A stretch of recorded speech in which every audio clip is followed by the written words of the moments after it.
Bueno, bienvenidos al último encuentro. ¿Pasaron cuántos fueron? Un montón. Creo que salió buenísimo, que fue una gran idea de Paula, con brillante ejecución de todos los disertantes. De los dos, pues, No, mentira, eso es no, mentira. bueno, no importa. No importa. Este, y que fue muy enriquecedor para todos. Y espero que, estoy seguro de que ahora en estos diálogos que vamos a tener un poco más privados entre nosotros, todo eso va a surgir, va a salir a la luz. La idea, y creo que ya todos la conocen, es que los grupos desarrollen en 15 minutos los temas en los que vienen pensando, cuáles son las ideas que se generan, las líneas de investigación, las inquietudes, las posibles conclusiones, las idas y vueltas que pueda haber en los temas que cada uno fue eligiendo. Entiendo que ya los miembros de ambos institutos se pusieron de acuerdo, así que lo tienen organizado. Les pido a cada grupo que se presente rápidamente, dando sus nombres, cuáles son los temas, y larguemos, así no se nos hace muy tarde.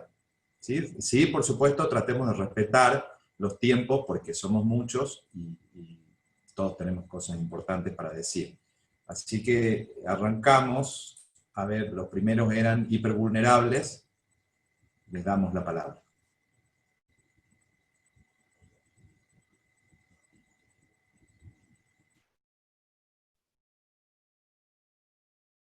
Hola, Lili, no sé quién es bueno, ahí. empezamos nosotros, en nuestro grupo tenemos 3 integrantes y mi nombre es Gabriela Sade, se van a presentar mis compañeras Fedra Lagos y Gonzalo Herrera.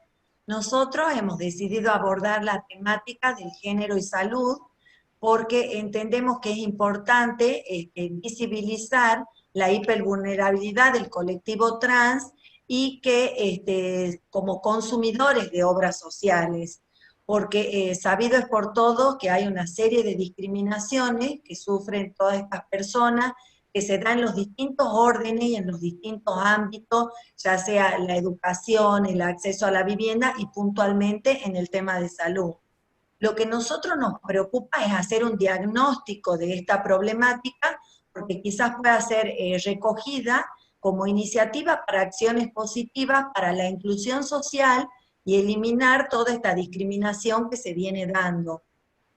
Sabemos que es una lucha que vienen dando para el reconocimiento de sus derechos, tanto en el orden internacional como en el orden nacional, y a partir de ello se ha dado una evolución también en cuanto a las leyes y a la jurisprudencia.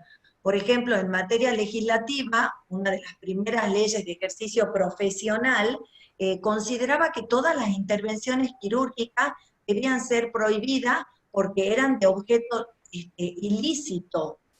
Luego, la jurisprudencia, por ejemplo, tenemos un antecedente importante en el año 2003, un tribunal de Mar del Plata, que en una acción de amparo autorizaba a que se realice una intervención quirúrgica porque la vulneración de derechos era de tal magnitud que era equiparable a la muerte civil.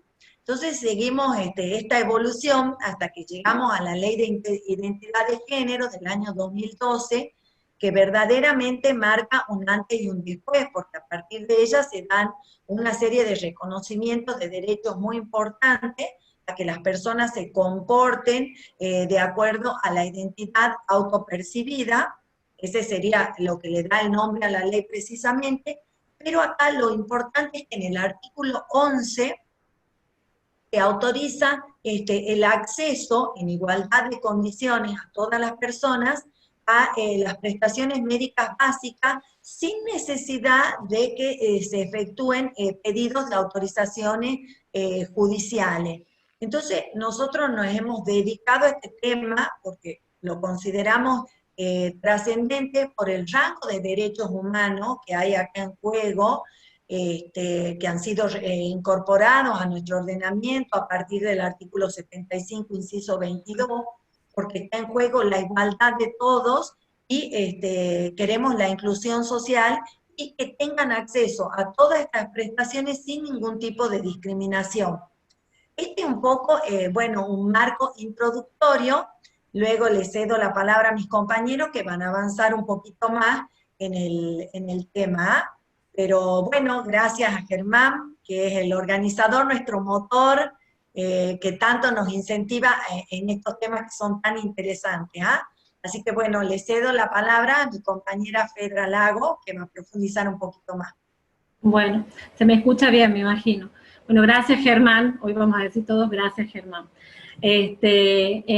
Nosotros sostenemos que a partir de la ley 26743, que es la de identidad de género que hablaba mi compañera, la Argentina asume un compromiso con este nuevo paradigma legal en el que nos enfrentamos, en el que no solo nos tenemos que ocupar en visibilizar este colectivo, sino también que se deben recoger todos los reclamos históricos del activismo y de las organizaciones trans, no solo a nivel nacional, sino también internacional.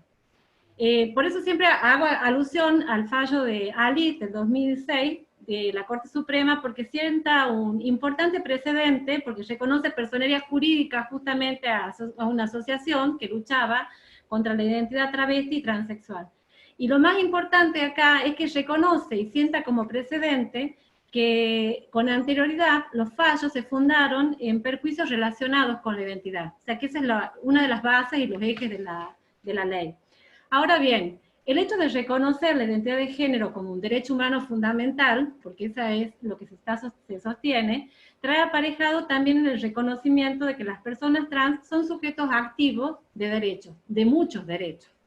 De esta forma, también el Estado debe garantizar no solo el derecho a la identidad, sino también el derecho de acceso a las prestaciones de salud que están introducidas en la ley, y que se las implementan a través del Plan Médico Obligatorio, el PMO, que es el conocido, incluyendo todas las prestaciones, la hormonización y todas las cirugías que modifiquen el cuerpo para quienes lo soliciten. El sistema de salud, entonces, es el que tiene la obligación de garantizar este derecho al acceso a la identidad, que es el que se lo requieren todos los sujetos. Máxime cuando un porcentaje alto de personas trans se atiende en el ámbito público, que eso es lo que se registra, o sea, quién es el que donde más se realizan este tipo de intervenciones. Esto es el resultado principalmente de la falta de acceso por miles de razones de las personas trans a un trabajo formal. Y esto es lo que hace que el sistema público se genere una gran demanda de todas estas prestaciones. Por otra parte, conforme a lo que ya habíamos visto, por la misma ley, el sistema público de salud tiene que realizar políticas de acceso y concientización de la aplicación, porque no es solo decir vamos a dar identidad, vamos a operar, sino hacer políticas para generar también hasta consultorios amigables en donde se puedan atender las personas trans y puedan ser tratadas como su identidad autopercibida. Esto es un pantallazo de muchas políticas que se relacionan con esta temática. Entonces, esto genera una alta demanda de prestación en el sistema público que genera también una demora en la realización de todas las intervenciones y por ello también se conlleva la postergación de los derechos que allí también se reconocen.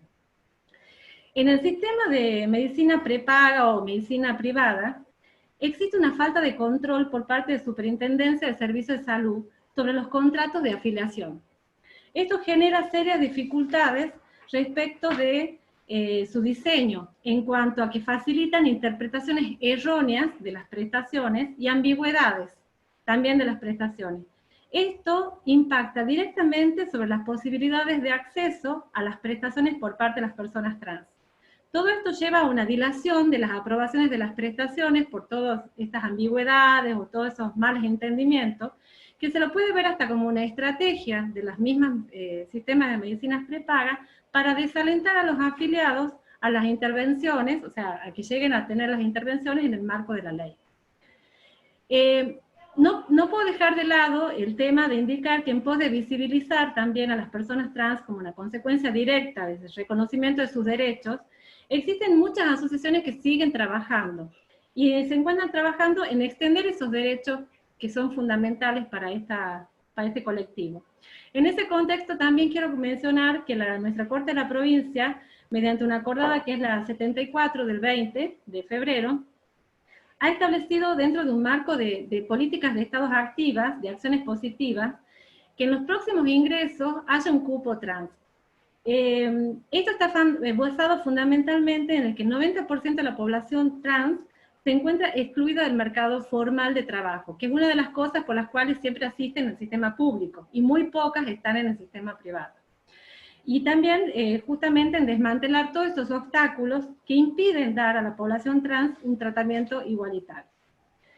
Todo este es un pantallazo muy genérico, nos habla de que los trans, o el colectivo trans, conforman un colectivo, vuelvo a repetir, que merece tener una protección diferenciada, por cuanto las mismas constituyen todo lo que es una categoría que la podemos catalogar como vulnerable, la cual bajo ciertas condiciones específicas que se manifiestan en un tiempo, en un lugar, que eso es lo que lo va desarrollando, pueden ampliar la vulnerabilidad de grupo, mucho más cuando se enfrentan a un contrato que lo vincula con una empresa prestadora de servicios de salud. Este es el contexto en el que entendemos que conforman una categoría de consumidores hipervulnerables frente a las prestadoras de salud privada. Bueno, ahora hasta acá era mi intervención y ahora sigue Gonzalo, porque la idea es que los tres participemos. ¿Qué tal? Buenas tardes. Nuevamente, gracias a Germán por el espacio y bueno, a todos y todas los quienes ayudaron a que estemos acá hoy hablando y exponiendo un poco de lo que estamos investigando y trabajando. Bueno, como ya dijeron mis colegas, un poco esa es la idea de esta investigación.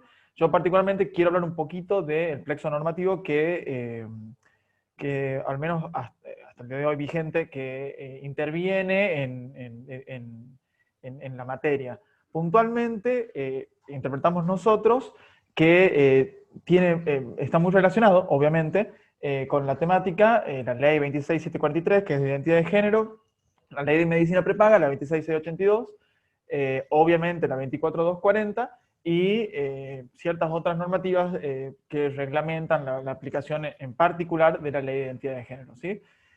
Nosotros encontramos llamativo, y de ahí también la investigación, no solamente por el apoyo al colectivo, que es importantísimo, y la primera motivación, encontramos que estas normativas, ciertos artículos en particular, hacen muy fuerte y en buena hora la posibilidad de las personas trans de reclamar por sus derechos para adecuar su cuerpo a su identidad autopercibida, no solamente por intervenciones quirúrgicas, sino también hormonales o de cualquier otro tipo que algún médico nos podrá aclarar mejor. En particular, de la Ley de Identidad de Género, el artículo 11 es el que incluye estas intervenciones en el PMO, como decían mis colegas, y no solamente los incluye a estas intervenciones, sino que además aclara que para acceder no hace falta una autorización ni administrativa ni judicial, sino que es suficiente con el consentimiento informado, sean mayores o incluso menores de edad. Aclaración, no menor, porque bueno, es innovador. Lo que también nos trae algunas preguntas de las que vamos a charlar al final. Además, el artículo 9 aclara sobre el derecho de la privacidad sobre la identidad de las personas trans. Particularmente aclara que una vez que se rectifica la identidad en el registro, esto no tiene por qué aclararse a ninguna persona, sea privada o sea pública, por lo que también trae aparejada la pregunta de cómo entra en juego en esta normativa en las declaraciones juradas que ponen como requisito las prepagas y las obras sociales para el ingreso a su obra social. Y el artículo 7, muy levemente lo nombramos al pasar, que de esta ley que habla de la inalterabilidad de los derechos y las obligaciones ante la rectificación registral. Aclarando obviamente que la modificación de los registros sobre la identidad no cambian los derechos y las obligaciones de las personas. La medicina prepaga, la 26682, en el artículo 9, además se establece cuáles son los casos en los que los proveedores pueden excluir a los consumidores y usuarios, y consumidoras y usuarias del servicio, y puntualmente establece que por falta de pago de 3 meses consecutivos, ante intimación previa por un plazo de 10 días, o por una declaración jurada falseada. Esto se vincula con lo que yo le decía recién, de si aclarar o no la identidad autopercibida en la declaración jurada podría eventualmente ser utilizado por las proveedoras como una razón de exclusión de esa persona de la obra social o prepaga.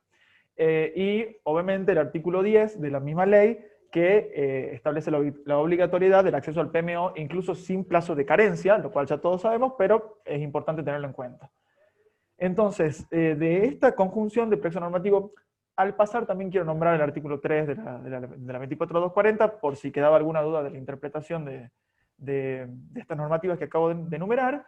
Entonces, algunas de las preguntas que nos surgen son si una persona trans debe aclarar su identidad autopercibida en la declaración jurada, y si no lo hace, estaría falseando su declaración.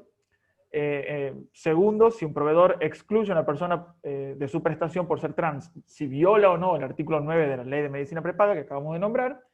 Y 3, tiene derecho la proveedora al cobro de un monto diferenciado por el solo hecho de que una persona sea trans, o incluso no se vea como trans, sino quiera recorrer otros caminos en cuanto a su propia identidad autopercibida, porque no existe, a nuestro entender, o quizá habría que investigarlo, una persona trans o no trans, sino un abanico de identidades autopercibidas, que a eso apunta, entiendo yo, el legislador con la Ley de Identidad de Género.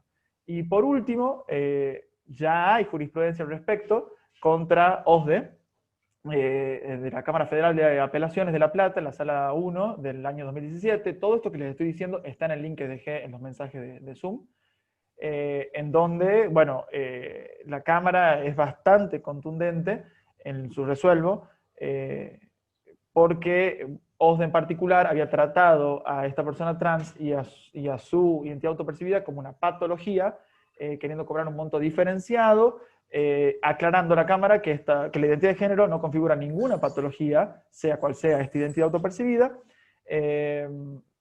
y ninguna norma o reglamentación debe o puede limitar, restringir, excluir o suprimir el ejercicio de los derechos a la identidad de género de las personas. Entonces, más o menos ese es el plexo normativo y el marco sobre el cual se monta. La última pregunta que quizás sería interesante analizar es, siendo que la Ley de Identidad de Género aclara puntualmente que para poder acceder a estas adecuaciones no hace falta intervención administrativa ni judicial, el hecho de tener que reclamar para su acceso de las personas trans, si constituye o no una razón para incluso evaluar por los juzgadores la aplicación o no de un daño punitivo, cuando la ley expresamente dice que no se debe recurrir a un ente administrativo o a una sentencia judicial para poder acceder a ello. Básicamente ahí concluye mi parte de la presentación. Muchas gracias.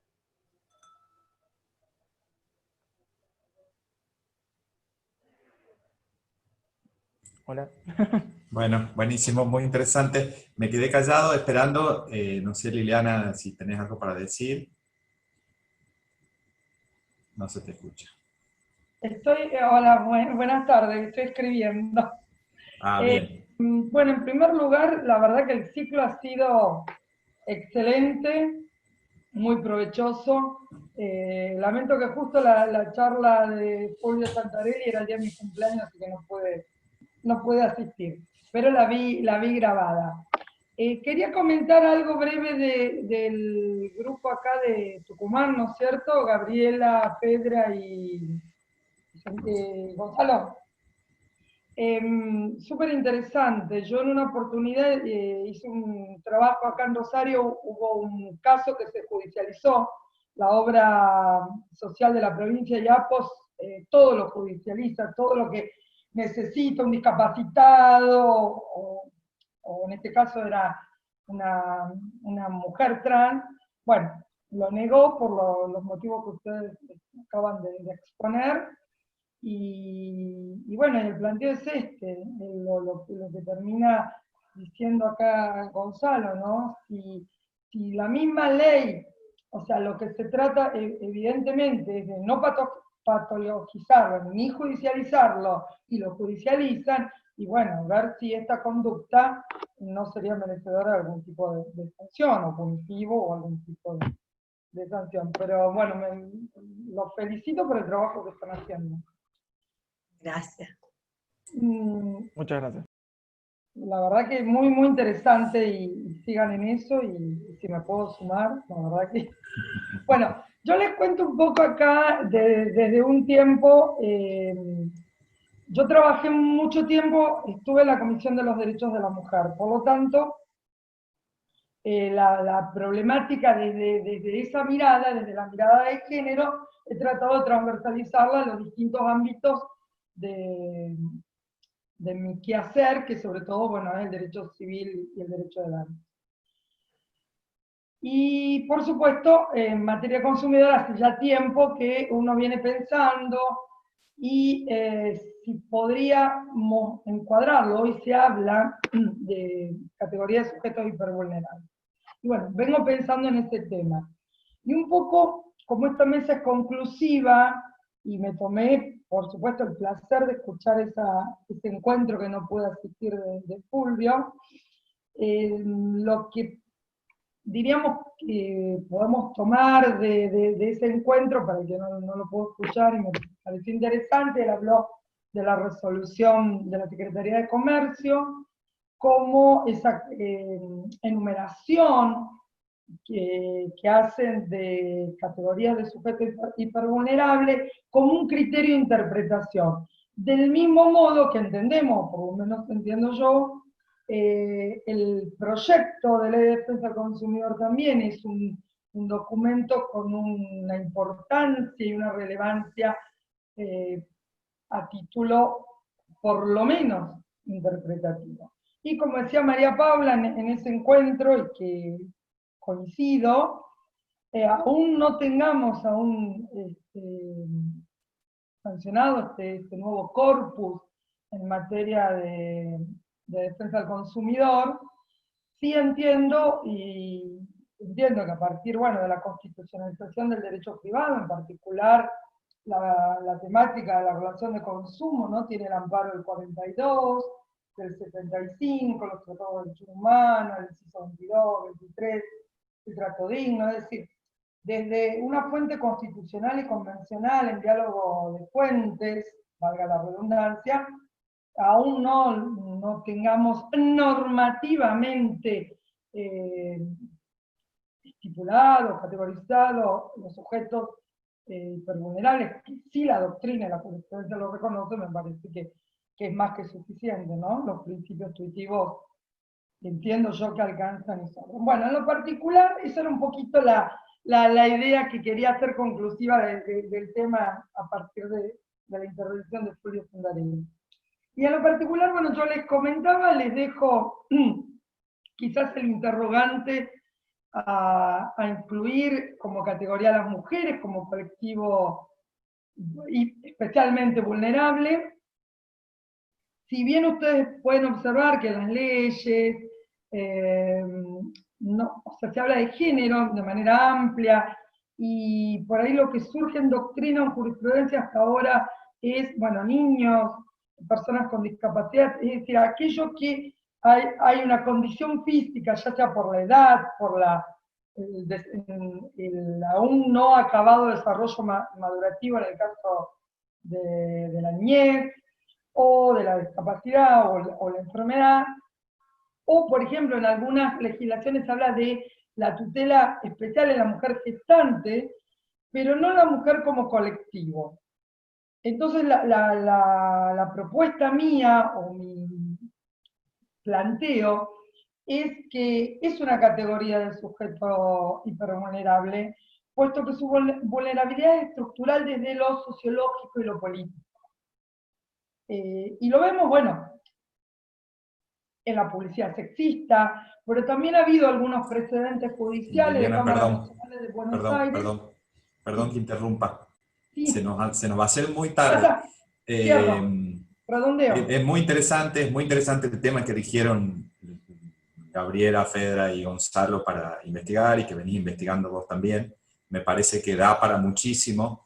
La verdad es que es bien específico, un poco por insistencia mía, de que busquemos temas de investigación específicos, porque si no, viste, es lo que nos pasa ahora. Uno termina hablando por hora o escribe tomos, y no es la idea. La idea es que tomemos algo específico y que podamos avanzar en nuestras ideas.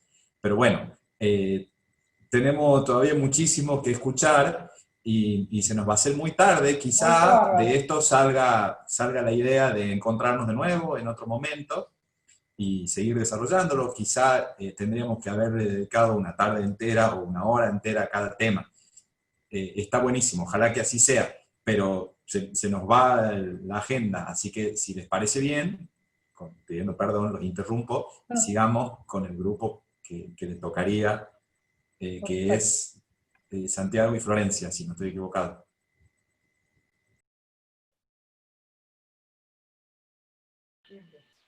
Sí, no, César, vos, bájame el altavoz. Perdón.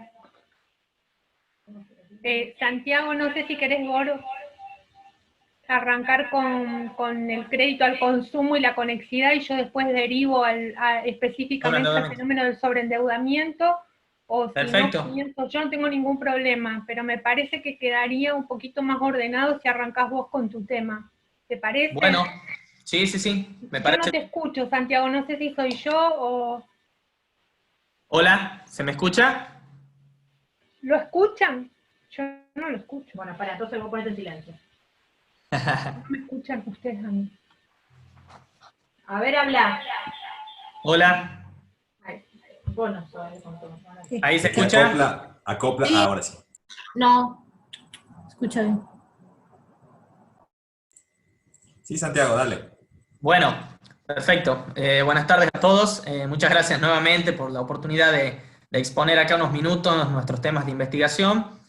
Puntualmente, bueno, gracias a vos, Germán, que siempre me das la posibilidad de participar de estas iniciativas, que siempre son enriquecedoras para todos y para continuar creciendo académica y profesionalmente. Puntualmente, como un poco lo adelantó Florencia, yo voy a exponer sobre la protección del consumidor frente al fenómeno de la conexidad contractual en el ámbito de la operatoria de crédito para el consumo, y luego ella se va a explayar sobre el fenómeno del sobreendeudamiento del consumidor, haciendo alusión a algunas cuestiones de índole práctica que se le han presentado en su praxis profesional y que obviamente van a ilustrar aún mejor el fenómeno y las complicaciones o dificultades a las que se enfrenta el consumidor en la operatoria de crédito al consumo.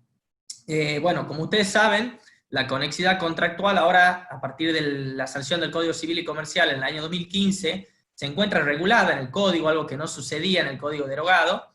Particularmente se encuentra regulada entre los artículos 1073 a 1075, en muy poquitos artículos que dejan mucho fuera de esa regulación, sobre todo si se piensa en parámetros protectores del consumidor.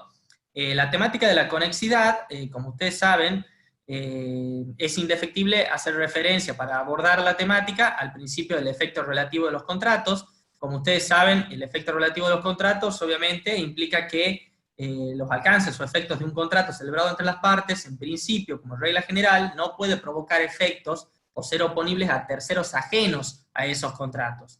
Justamente a esta regla general representa una excepción la conexidad contractual, ahora regulada en el Código entre los artículos 1073 y 1075.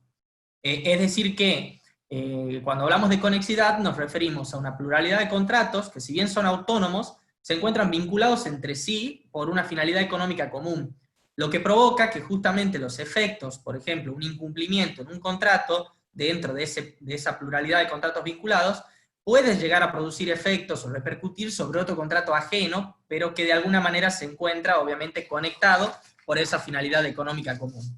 Esta situación o esta conexidad se presenta obviamente en la operatoria de crédito al consumo. Es por eso que, en particular, el objetivo de nuestra investigación, que aclaramos está todavía en curso, es analizar si es suficientemente eficaz la protección con la que contamos hoy normativamente en el derecho vigente para brindar soluciones a las distintas dificultades que presenta el consumidor ante este fenómeno de conexidad contractual en la operatoria de crédito al consumo. Como ustedes saben, si bien la cuestión de la conexidad está regulada puntualmente en el artículo 36 de la Ley de Defensa del Consumidor, puntualmente me refiero en lo que respecta a la operatoria de crédito al consumo, solamente hace una vaga alusión, o una mínima alusión, a la conexidad existente entre el contrato de compraventa de consumo, o contrato de consumo vinculado a bienes o servicios, en el cual se requiera financiación o la adquisición de un crédito para poder, digamos, llegar a la celebración de ese contrato. La conexidad en ese artículo 36 está regulada solamente en el sentido de que la eficacia de ese contrato de consumo va a estar subordinada a la efectiva obtención o concesión del crédito para el consumidor. Sin embargo, hay muchos otros efectos que no se encuentran regulados, es decir, qué cuestiones suceden si es que se produce, por ejemplo, un incumplimiento del proveedor del bien, y nosotros ya estamos vinculados contractualmente con la entidad ajena, es decir, un tercero, en lo que respecta a la concesión del crédito para adquirir ese bien. Entonces, esta cuestión también se presenta en el denominado pagaré de consumo, es decir, la problemática de la conexidad no solamente está hoy en día vinculada a los contratos, sino también a los actos jurídicos conexos. Hoy en día tenemos el Código Civil y Comercial que regula la situación jurídica abusiva en un solo artículo, el 1120, y es aquella que se configura cuando hay un desequilibrio entre las obligaciones y derechos de las partes, pero en el marco de actos jurídicos conexos, como puede ser un contrato de crédito para el consumo y la emisión de un título de crédito vinculado con ese mutuo para consumo. El consumidor muchas veces se ve, sobre todo en el ámbito del pagaré de consumo, hemos visto que jurisprudencialmente a nivel nacional, tanto en Tucumán como en otras latitudes, han sido distintos o disímiles los criterios adoptados por la jurisprudencia para resolver cuestiones que se verifican de vinculación, que se verifican, o de conexidad, entre un pagaré y un contrato de mutuo para consumo. Esto obedece a que los efectos regulados en el 1075 de la conexidad contractual solamente aluden a la posibilidad de plantear la excepción de incumplimiento, total, parcial o defectuoso, entre un contrato vinculado con otro contrato que esté dentro de la red, pero a los jueces muchas veces les ha resultado difícil trasladar a este tipo de soluciones normativas a fenómenos como, por ejemplo, el pagaré de consumo. Estos criterios disímiles a la hora de resolver cuestiones o problemáticas en torno a la conexidad obedecen en muchos casos a erróneas aplicaciones del principio protectorio consagrado constitucionalmente en el artículo 42 de nuestra Constitución Nacional, o el principio de interpretación más favorable, o en el sentido más favorable del consumidor, consagrado no solamente en la ley, sino también ahora en el Código Civil, como ustedes saben.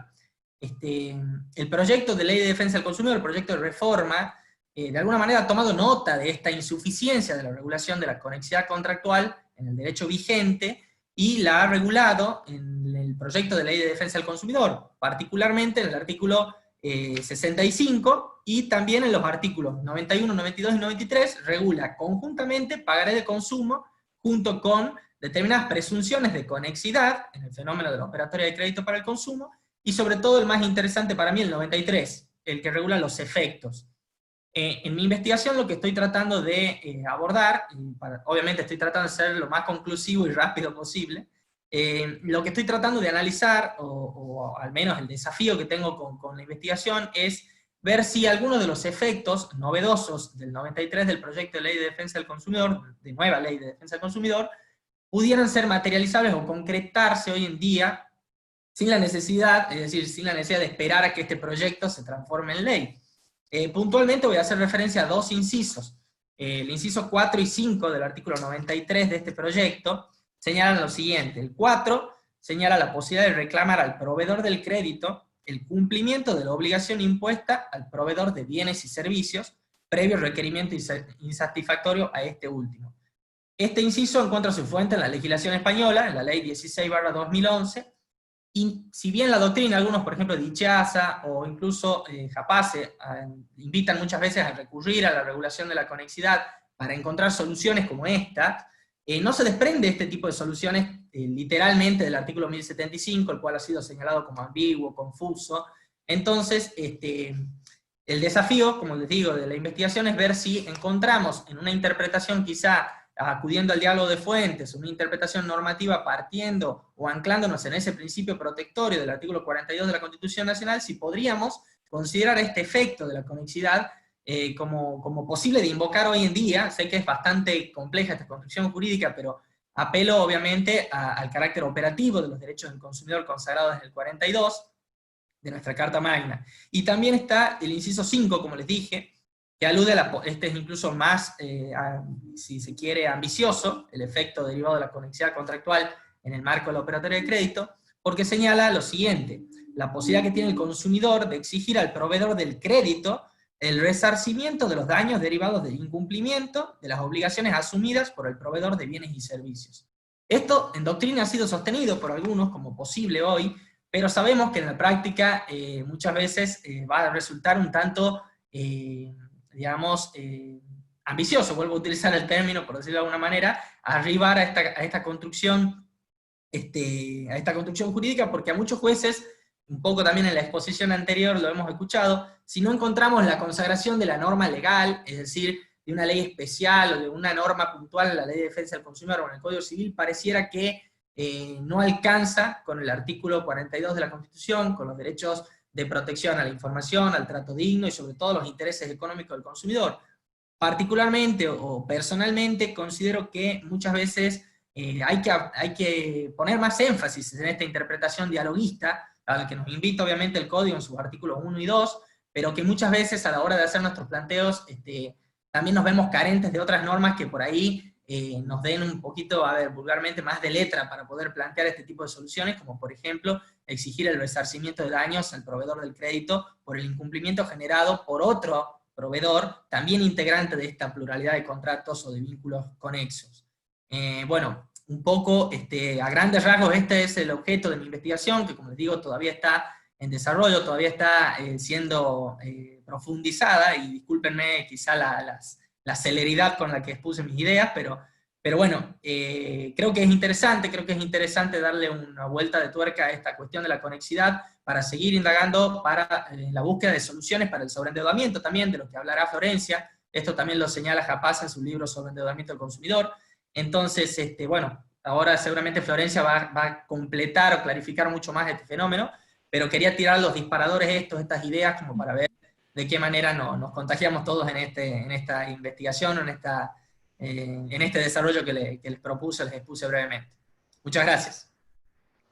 Gracias a vos, Santiago, y un poco él en el disparador lo dice, la doctora Japase magistralmente lo ha expuesto en el marco de estas jornadas, y de hecho yo voy a hablar del fenómeno del sobreendeudamiento, si bien diríamos es un fenómeno que viene siendo estudiado, y de hecho regulado en el derecho comparado, en la directiva europea, y en nuestro país, en las jornadas nacionales del año 2013, 2015, y excelentemente redactado en el derecho proyectado en el marco del Código de Defensa del Consumidor por la doctora Japase. Mi exposición por eso tiene un marco jurídico reducido, y más bien, diríamos, lo que pretendo traer es un poco a partir de cuestiones de índole prácticas que se nos presentaron en el ejercicio profesional, cómo dar este marco teórico cuando es necesario instar judicialmente una acción, y uno tiene que plantear esta problemática en la instancia judicial. En verdad, el sobreendeudamiento entiendo yo que es un fenómeno que se plantea en el marco del crédito al consumo, digo, como una consecuencia o una implicancia de tipo nociva, que reconoce como práctica generalmente una práctica desleal o abusiva, en todo caso también puede concurrir con algún tipo de práctica prohibida por parte del proveedor de crédito, y que también pone diríamos, en cuestión la protección del consumidor sobreendeudado como un hipervulnerable, o sea que en algún punto esta problemática tiene aspectos de, diríamos, los temas que han planteado los colegas anteriormente, más allá de que tiene una implicancia directa con lo que plantea Santiago. Puntualmente, lo que quería traer es que, y el título que nos convocó en la jornada es El consumidor en la emergencia, sí nos plantea, fíjense ustedes que desde fines del año pasado y diríamos profundizado por la emergencia sanitaria del COVID, arribamos desgraciadamente a una emergencia en distintos aspectos, uno de ellos de índole económica.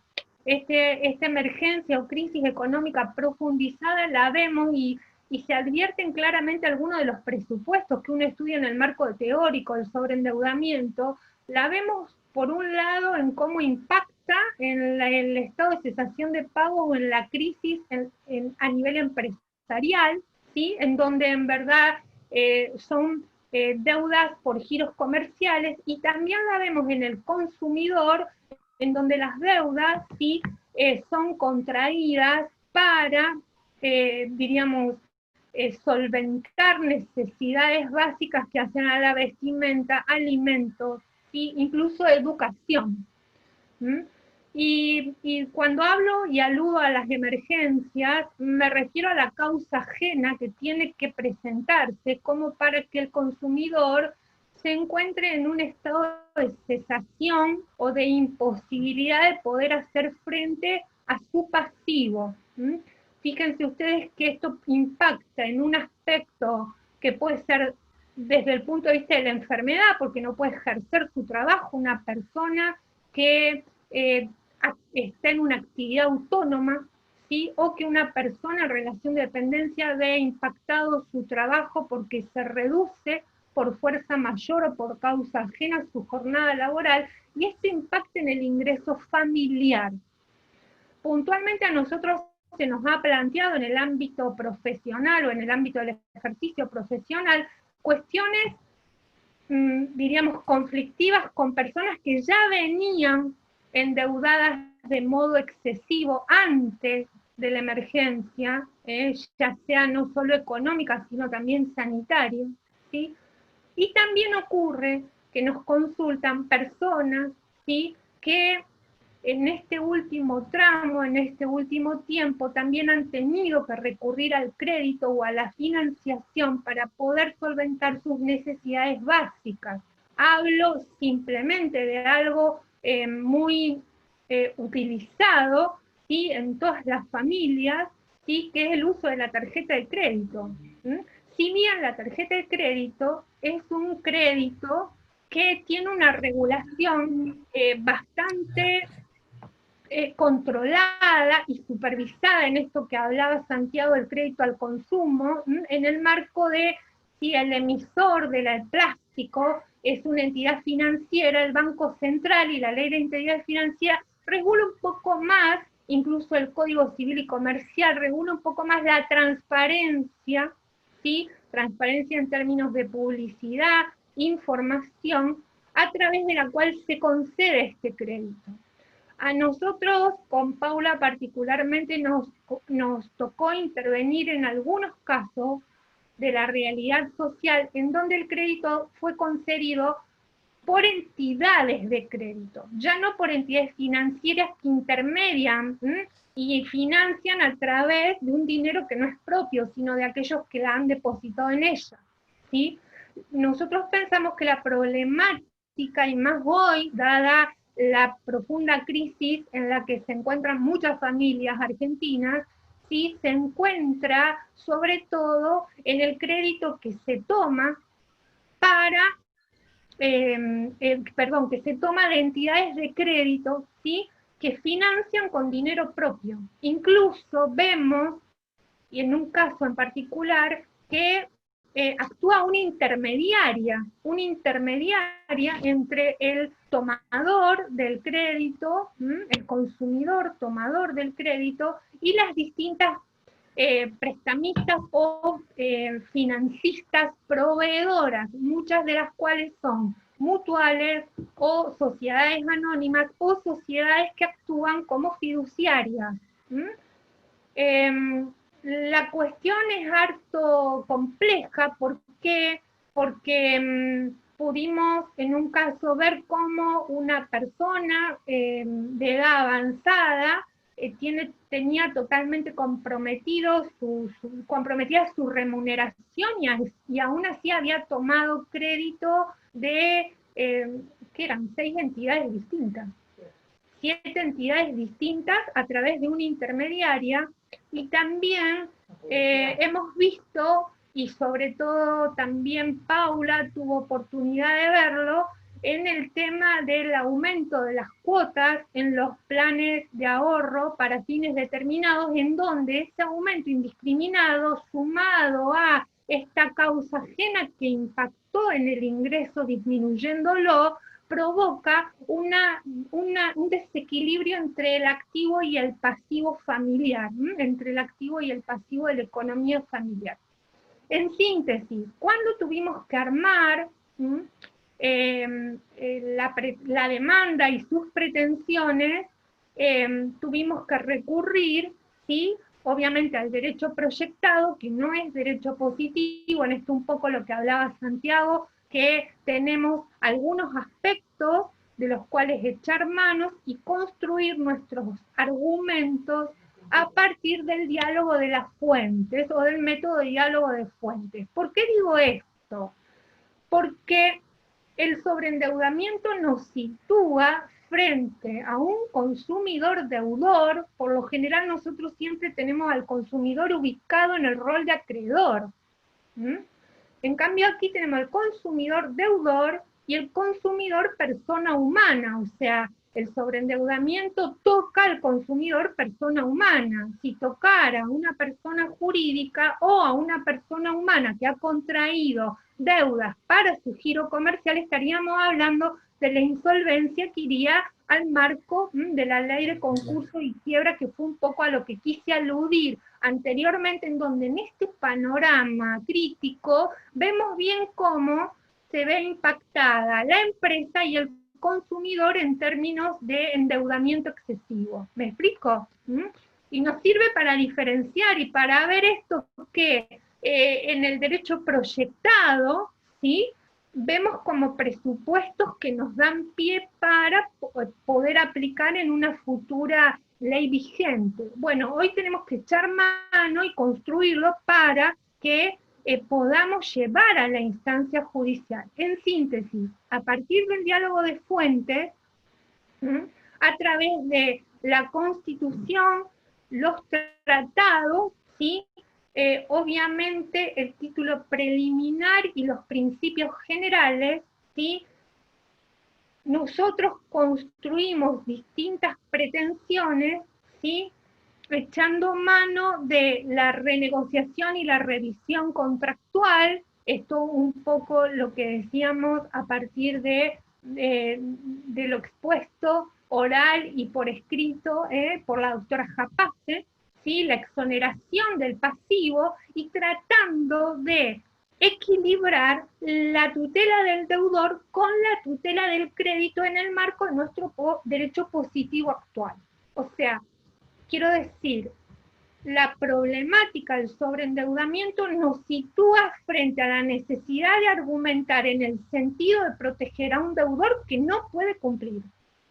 Esto, en el derecho positivo, es un tanto complicado cuando el derecho positivo regula más bien la protección del crédito.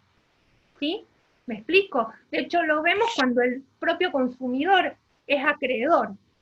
En este caso, tenemos que nivelar, tutelar a este deudor hipervulnerable que no puede hacer frente o que tiene hipotecados sus ingresos futuros, ¿sí?, a sus necesidades básicas actuales, ¿sí?, y en base a eso construir equilibrando la tutela del crédito con la tutela del deudor. Entonces ahí, ¿cómo? Y repito, a partir de recurrir al diálogo de fuentes con la Constitución, los tratados, los principios generales, puntualmente la buena fe y el abuso, ¿sí? De la buena fe se desprenden, entre otros, obligaciones tales como evaluar la capacidad de reembolso del tomador del crédito. Esta obligación está expresamente regulada en la directiva comunitaria y también alude a ella tangencialmente una de las disposiciones de los contratos bancarios dirigidos o celebrados, mejor dicho, con consumidores.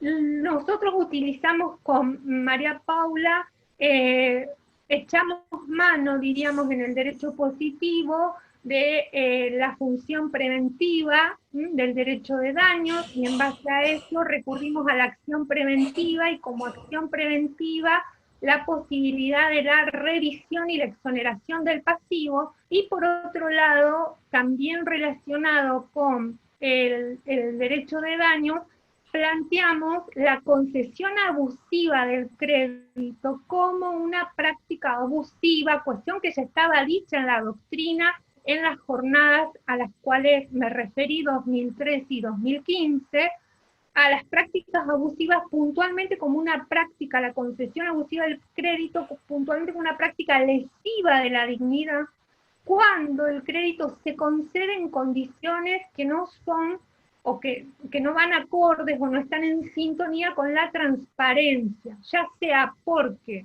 la publicidad es engañosa, o sea, recurre a una práctica prohibida también, o porque no se evalúa la capacidad de reembolso, y en esto de lo compulsivo, de la divulgación del crédito fácil, digo, crédito fácil a costo gravoso. Sí. Y también recurrimos a la función punitiva, a la función sancionatoria, perdón, a través de solicitar el daño punitivo precisamente por este tipo de prácticas abusivas y concesión abusiva del crédito. Es un poco, Germán, ya está. Gracias, perdón, tenemos mucho para decir, creo que todos tenemos ganas de interrumpirlos y decir, es muy interesante todo lo que dijeron, muy profundo aparte, y fíjate cómo se va concatenando aparte, porque en el medio los mensajes van apareciendo, de nuevo volvemos a hipervulnerable, y en el medio también yo pensaba de algo de lo que va a hablar Luciano después, que son hábitos de consumo, y la sociedad de consumo en general, entonces me parece como tener que pautar otras fechas para seguir conversando de esto. Gracias.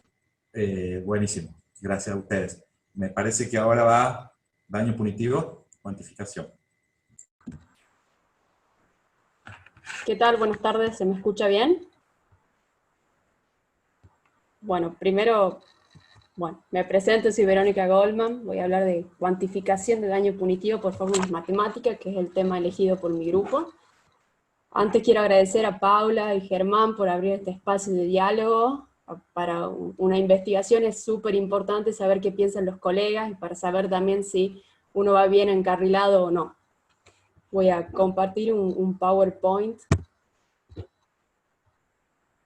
Me sale que el anfitrión inhabilitó la función. Acá quien digita todo es Germán, yo no puedo hacer nada. Él es el cibernauta del grupo. Yo no le avisé, estuve mal ahí. Fíjate ahí si podés. Ahí está, ahora sí.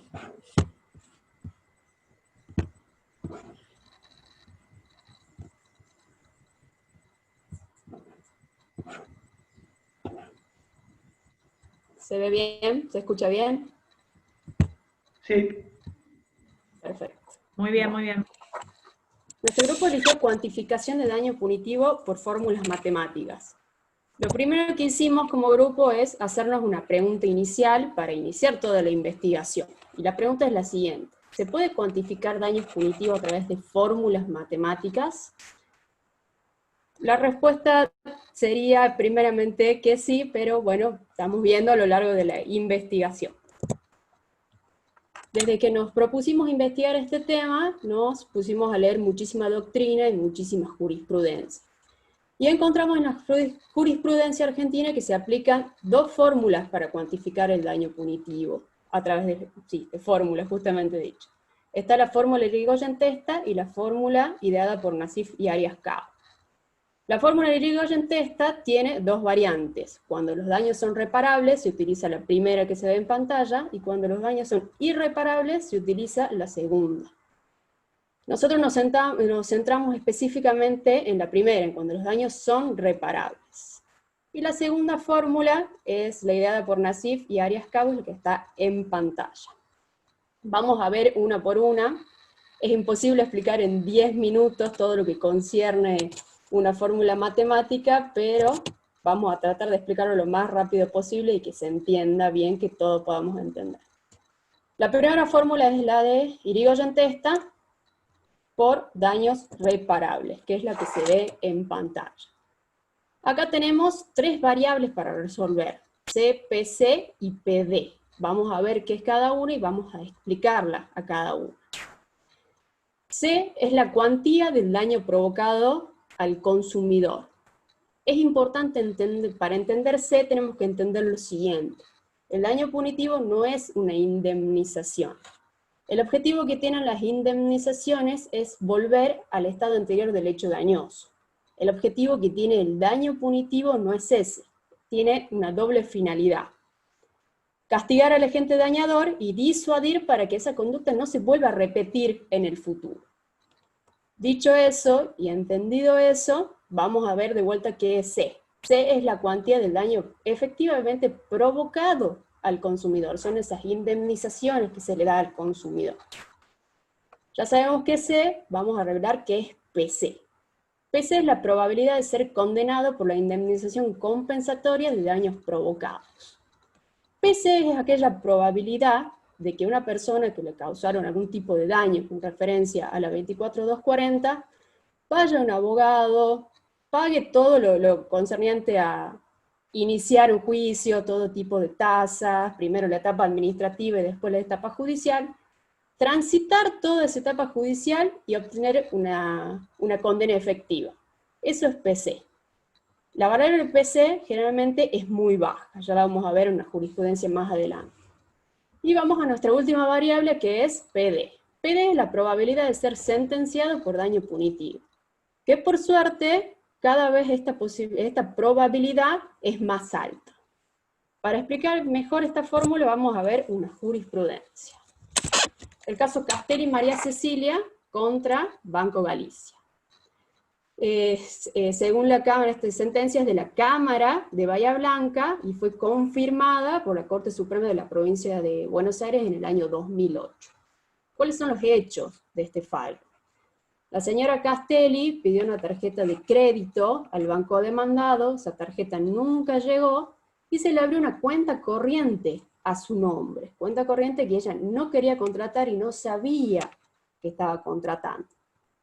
Pasaron varios años y esa cuenta corriente generó gastos. Y por esos gastos a la señora Castelli se le informó, tanto en el Banco Central como en otras empresas de información crediticia. La señora va, reclama en el banco, no tiene ninguna respuesta y va a la OMIC. En la OMIC se presentan los abogados del banco y hacen un acuerdo. En ese acuerdo el banco condona esa deuda, pero meses más tarde le seguían llegando intimaciones a la señora, le seguían llegando muchísimas intimaciones para que pague esos gastos de la cuenta corriente. Es por eso que inicia la tramitación judicial por este tema. En primera instancia se desestimó daño punitivo, no se dio en daño punitivo, y se condenó al Banco Galicia que cumpla con lo que se había prometido en la OMIC. Por eso se apela esta sentencia y en la Cámara de Bahía Blanca se aplica esta fórmula Irigoyen-Testa para cuantificar daño punitivo. Nosotros teníamos tres variables, C, PC y PD. Vamos a ver qué dice la Cámara sobre estas variables. La primera es PC, vamos a ver. La Cámara dice que como máximo un consumidor entre 50 que se encuentre en situaciones análogas a la de la actora obtendrá una efectiva condena judicial a que se le resalzan daños y perjuicios ocasionados por conducta al que se ventilan en autos. 1 sobre 50, un consumidor sobre 50. Ese es nuestro PC. Vamos a ver qué es PD. Obtenida la condena, es tan grotesca la situación por la que la actora tuvo que transitar hasta llegar a la condena y tan evidente la grandísima negligencia del banco, cercana al dolo, dice la Cámara, que la probabilidad de la condena principal se agregue otro con daño punitivo es 98%. Es decir, nuestro PD es 98%. Y la última variable es C. que es 20.000 pesos, que es la suma entre daño material y daño moral que se le había dado a la señora Castelli. Pasemos todos esos números a la operación matemática, y con la ayuda de una calculadora calculamos todos esos números y nos da un daño punitivo de 1 millón de pesos. Es importante destacar que es la mayor cuantía que se dio en daño punitivo en toda la Argentina. Vamos ahora rápidamente, antes que se me acabe el tiempo, a la fórmula Nassif-Arias-Kao. Es la fórmula que se ve al principio, en donde la variable a determinar es dP, el daño punitivo, por supuesto. La primera variable que tenemos que averiguar es la CB. CB es la canasta básica que se publica en el INDEC. Si nosotros ahora entramos a la página del INDEC, podemos sacar cuál es el costo de la canasta básica. Esa es nuestra primera variable. Vamos a las otras. ¿Qué es A? A es el equivalente al perjuicio que se le ocasiona al consumidor. B es el equivalente a la posición en el mercado del proveedor. Y acá nos proponen una tablita. Cuando esa empresa sea micro y pequeña empresa, B va a ser igual a 3. Cuando esa empresa sea mediana, B va a ser igual a 2. Y cuando ese proveedor sea un gran proveedor, B va a ser igual a 1. Ya tenemos que es CB, ya tenemos que es A, ya tenemos que es B. Sigamos viendo las otras variables. C es equivalente al beneficio, a la cuantía del beneficio del proveedor. Si esa cuantía es leve, el beneficio será 1. Si esa cuantía es moderada, el beneficio será 2. Y si esa cuantía es alta, C será 3. Sigamos con D.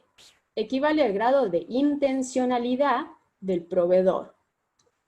Y acá nos proponen otra tabla. Si esa intencionalidad es baja, D será igual a 1. Si esa intencionalidad es moderada, D será igual a 2. Y si esa intencionalidad es realmente alta, si hay un dolo directo, esa variable D será igual a 3.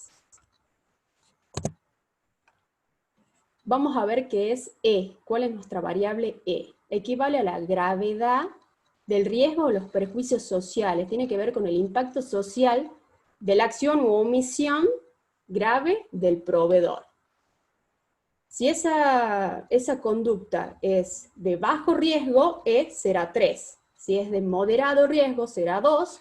Y si es de alto riesgo, E será 1. Y por último se encuentra la variable F, que también tenemos 3 opciones, que tiene que ver con la reincidencia. Si ese proveedor reincidió alguna vez y hizo esa conducta antes o no. F será 1 si no hay reincidencia, F será 2 si hay una reincidencia esporádica, y F será 3 si hay una reincidencia frecuente. Así hemos develado todas y cada una de las variables de esta ecuación.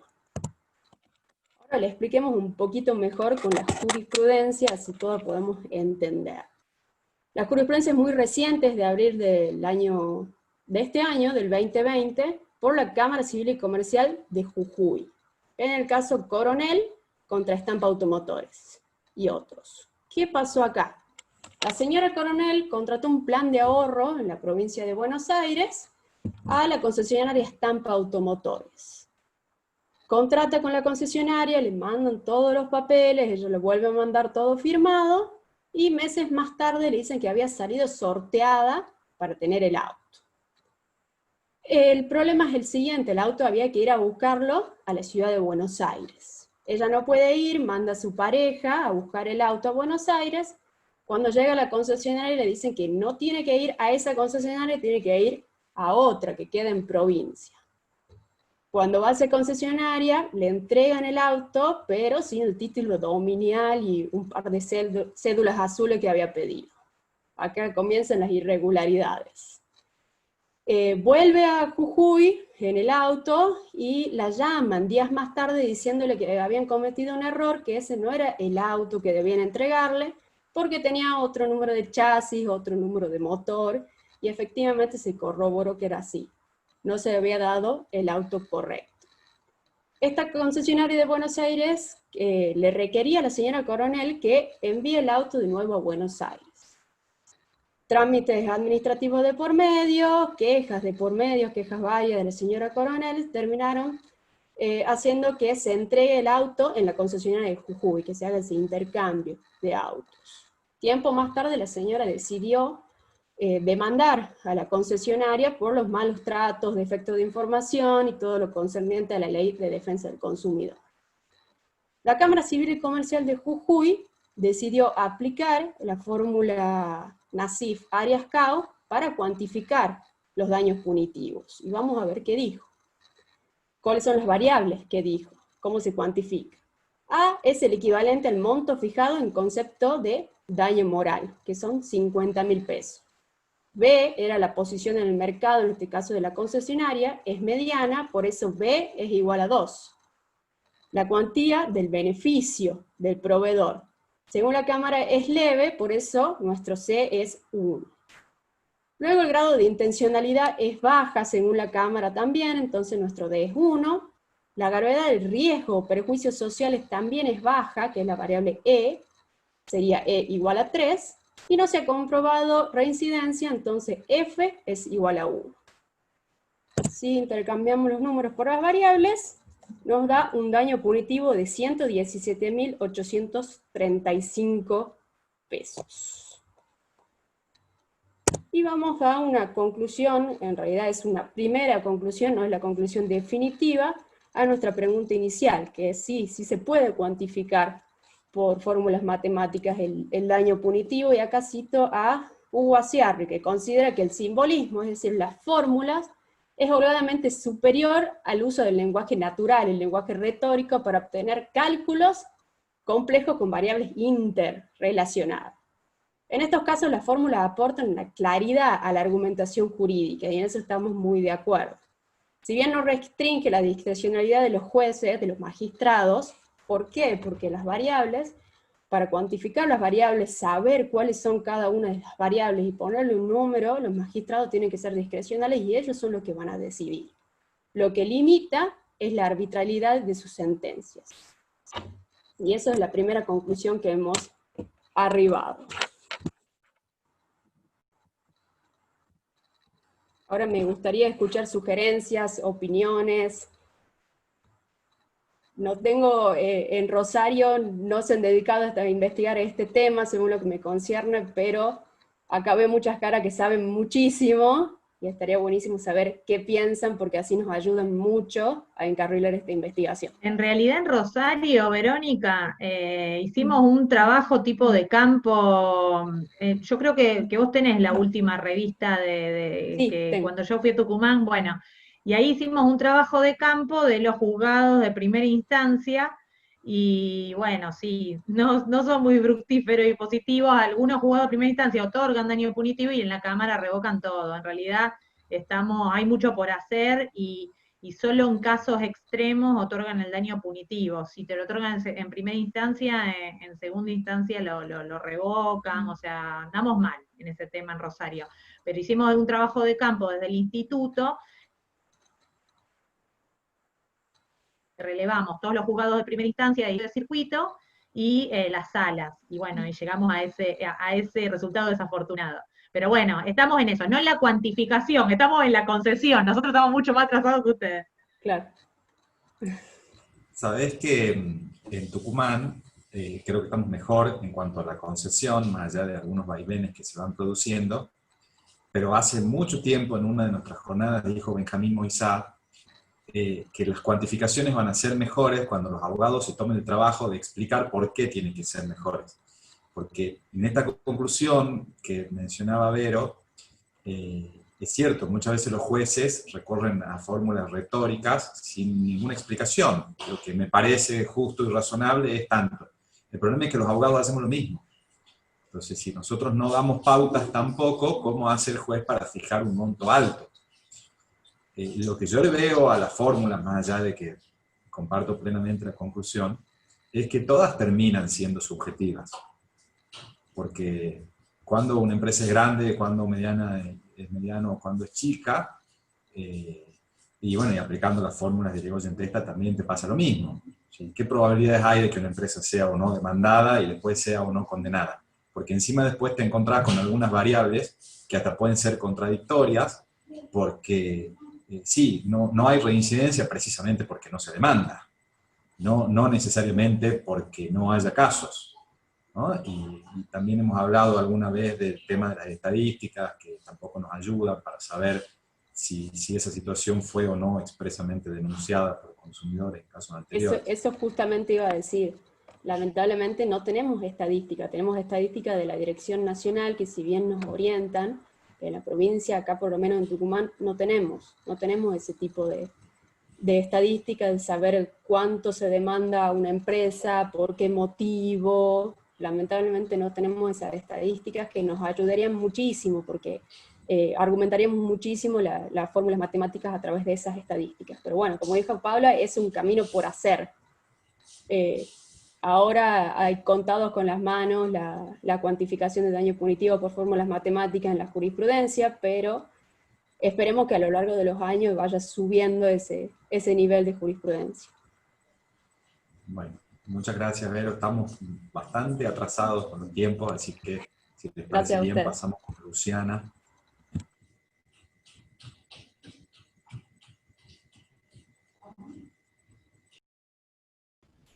Hola, ¿qué tal? Buenas tardes. Muchas gracias, Germán. Muchas gracias, María Paula. Comparto un PowerPoint y aceleramos, que hay poco tiempo. ¿Se ve bien ahí? ¿Me escuchan bien? Sí. Te escuchamos y te vemos. Sí. Sí, al Power, tú ponele abajo donde dice, no sé cómo te va a decir, presentación, aparece como un librito abierto. Con diapositivas. Abajo aparece un librito abierto, fíjate. Sí, acá está. Bueno, toca el librito abierto y... Ahí está. ¿Listo? Bueno, ahora sí. Sí, el tema es cómo modificar hábitos de consumo. Está en curso la investigación. Llegué a una conclusión leyendo 2 libros. El primero es Pensar rápido y Pensar despacio. Es un premio Nobel, el escritor lo ganó en el 2002, creo, y nos enseña cómo trabaja nuestra mente. Él metafóricamente nos explica que hay 2 sistemas, el sistema 1 y el sistema 2. El sistema 1 es un sistema que es automático, que es rápido, por ejemplo, cuando nosotros esquivamos una pelota. Y el sistema 2 es un sistema lento, deliberado, racional. Ambos sistemas trabajan de manera conjunta. El sistema 1 actúa automáticamente y el 2 se halla normalmente en un confortable modo de mínimo esfuerzo, en el que solo una fracción de su capacidad está ocupada. Y acá viene lo importante. El sistema 1 hace continuamente sugerencias al sistema 2 en base a impresiones, intuiciones, intenciones, y esas sensaciones, si el sistema 2 las aprueba, se tornan en creencias, y los impulsos de esas intuiciones en acciones voluntarias. Entonces, cuando conducimos nuestras vidas, normalmente nos dejamos guiar por impresiones y sentimientos que son propios del sistema 1, que pueden dar lugar a equivocaciones.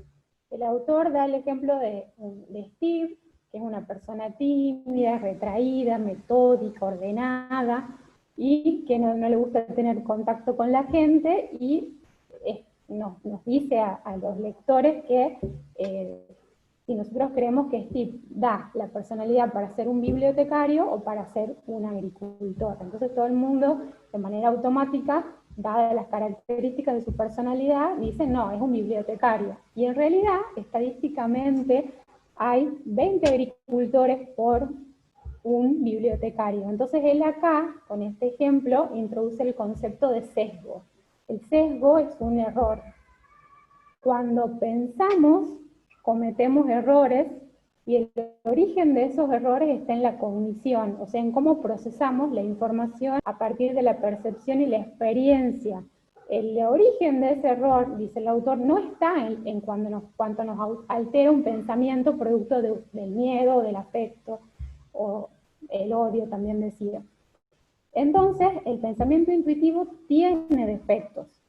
Y bueno, y después también habla que hay veces en donde una persona experta en la materia, por ejemplo, daba el caso de un médico, que yo me acordaba de mi ginecólogo, que con sola verla a una persona ya diagnostica y hace una buena evaluación de la patología.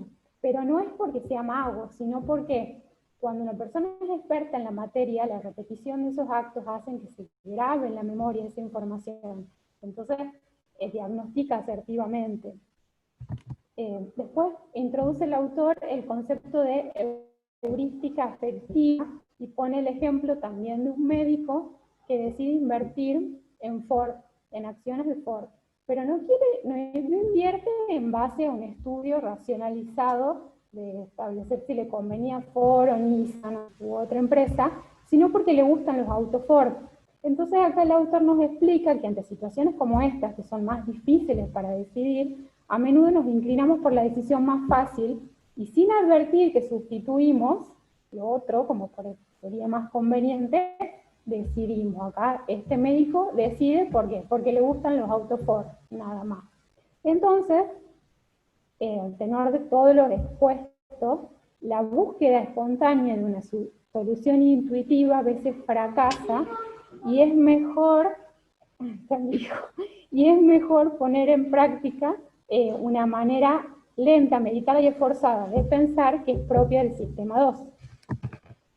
El otro libro que leí se llama Un pequeño empujón y comienza dando el ejemplo de Caroline, que era una directora de comedores de una gran ciudad. Ella tenía a cargo que coman millones o miles de niños de distintos colegios.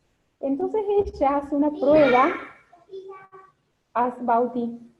hace una prueba y dice que cambiando la presentación, no los menús, cambia la presentación, o sea, la colocación de los platos, pone primero frutas, así, qué sé yo, cereales, bla, bla, bla, y al final pone postres, y se da cuenta que se cambia en un 25% la alimentación más saludable de esos niños. Entonces acá el autor introduce el concepto de arquitecto de decisiones, bueno, en este caso Caroline, arquitecta de decisiones, porque ella organiza un contexto favorable para la toma de decisiones. El autor establece el concepto paternalismo libertario, que es la convicción de que en general las personas deben ser libres para elegir lo que desean y desvincularse de acuerdos desventajosos. La libertad siempre se mantiene. El término paternalista alude a que justamente esos arquitectos de las decisiones pueden influir positivamente en las personas para que ellas tomen decisiones que sus vidas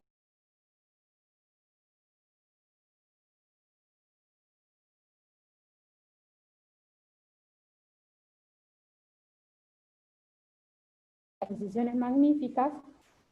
Entonces él acá, para refutar, establece el concepto de lo que sería el hombre económico y el hombre común. El hombre económico, el economista, que es como una especie de Dios, que tiene la mente de Einstein, la memoria de un gran ordenador y la voluntad de Gandhi, pero en realidad el resto de los mortales, o sea, todos, somos hombres comunes. Y nos olvidamos de cumpleaños, de aniversarios, o no sabemos dividir una cifra importante sin calculadora. A esto él le llama el hombre común. Entonces, para ese tipo de situaciones, él explica un concepto que se llama nudge, que significa empujón, que es cualquier factor que altera de forma significativa la conducta de los humanos. Entonces, los contrarios al paternalismo son escépticos a los nudge, porque consideran que siempre las personas eligen lo que es mejor para ellas, o si no que eligen siempre mejor a lo que otro podría elegir por ellos. Entonces, los autores sostienen que es un supuesto falso, o ejemplo para una decisión sencilla, como por ejemplo ir a tomar o elegir qué tipo de helado nos gusta. Pero para las decisiones más importantes, como por ejemplo elegir una cobertura médica o en dónde invertir, como el caso del ejemplo del médico de Ford, establecen los autores que necesitamos experiencia, buena información y un feedback rápido. Y bueno, y después también refuta al paternalismo en dos equivocaciones. La primera es que ellos dicen que no hay que influir en las decisiones hay que evitar influir en las decisiones de la gente. Pero como en el caso del comedor, esta influencia ha sido positiva. Los chicos han comido más saludablemente. Y la segunda equivocación radica en que el paternalismo siempre implica una coerción. Y también en el ejemplo del comedor de Caroline se ve que ella no establece ninguna coerción, la libertad de todos los niños está totalmente establecida. Simplemente ella modifica la posición de los menús y los chicos comen un poco más saludables porque van a lo primero que son las frutas en este caso. ¿Cuál es mi conclusión en base a estos dos libros? Me queda una trilogía de Harari que la empecé a leer y está buenísima, que hasta lo sumo lo único que puedo decir es como que cómo va evolucionando el hombre, y el que mejor evoluciona es el que más se adapta a la realidad. Pero en base a estos dos libros, la conclusión es que si nosotros conocemos cómo funciona nuestra mente, si conocemos los sesgos propios del sistema 1 y buscamos información clara, precisa, detallada, vamos a tener un consentimiento informado acerca de lo que vamos a consumir y vamos a ver un impacto trascendente en nuestra salud, bienestar, economía, aporte jubilatorio, etcétera, que también va a repercutir en la de nuestras familias. Entonces, si ponemos en práctica tal conducta y logramos gestionar nuestros impulsos e intuiciones a efectos de analizar el contexto planteado con mucha atención, haciendo un estudio pormenorizado de las ventajas, desventajas, en base a una información fidedigna, a opiniones de expertos en la materia, en la ponderación de si realmente el producto o servicio es acorde a lo que nosotros necesitamos, es decir, si utilizamos el sistema 2, podemos modificar nuestros hábitos de consumo y proveernos a nosotros y a las personas que amamos una mejor calidad de vida. Y la recomendación es, una vez un padre en una clase de ética nos ha dicho que la repetición de un hábito operativo bueno forma una virtud, y la repetición de esa virtud crea una conducta, y la repetición de esa conducta forja una vida sana y plena. Eso es todo, muchas gracias. Nuevamente, gracias a Germán y a María Paula, y bueno, y a todos los presentes. Bueno, buenísimo. Gracias. Me parece un tema súper interesante este, que es como piedra angular, me parece, el derecho del consumidor, ¿no? Sí, creo que todo lo que venimos diciendo de alguna manera se relaciona con esto. Fíjate que Florencia, por ejemplo, nos hablaba de la responsabilidad del otorgante del crédito, quizá precisamente en esto, en no alertarnos adecuadamente y en no darnos un empujoncito para pensar un poco más, que esto que Belén también plantea, facilitar tanto el acceso al crédito no nos ayuda, al contrario, nos tienta a hacer lo que no debemos hacer. Y aparte nosotros, los profesionales son expertos en las materias y nosotros somos consumidores profanos, entonces hay que instar a pedir información, a averiguar, y bueno, y ahí se toman mejores decisiones en todos los ámbitos. Buenísimo. Bueno, se nos hizo tarde, no sé si alguien quiere aportar algo más a esto último. Creo que indefectiblemente vamos a tener que fijar nuevas fechas para seguir conversando, porque todos nos quedamos con las ganas. Paula, te cedo la palabra para que hagas el cierre de estos diálogos. Bueno, muchísimas gracias a todos, la verdad que fue el mejor de los cierres porque fue realmente conclusivo de todas las disertaciones que fueron dándose en el ciclo de debate. Así que bueno, me parece súper fructífero, me encanta que esté democratizado, que todos puedan participar y que todos puedan vertir sus opiniones, estemos de acuerdo o no estemos de acuerdo, que se escuchen todas las voces. Y bueno, y que se investiguen estos temas que en muchos casos no están muy tratados, en algunas temáticas no están profundizadas, y bueno, para eso estamos nosotros que que somos apasionados del derecho del consumidor, para investigar y para hacer planteos en la justicia y llevar, con Florencia cuando metimos la causa de sobreendeudamiento, le llevamos al juez donde había caído, no vamos a dar detalles, pero le llevamos el libro de Belén para que le saque fotocopia. Bueno, es un detalle menor, pero lo digo en el sentido de que, bueno, vamos haciendo camino al andar los abogados, o sea, y me encanta que desde los colegios de abogados hagamos este tipo de reuniones y este ciclo de debate, que me encantó hacerlo con Tucumán, que aparte, bueno, Germán es un gran amigo, que aprecio muchísimo en forma personal. Los tucumanos los adoro Tucumán.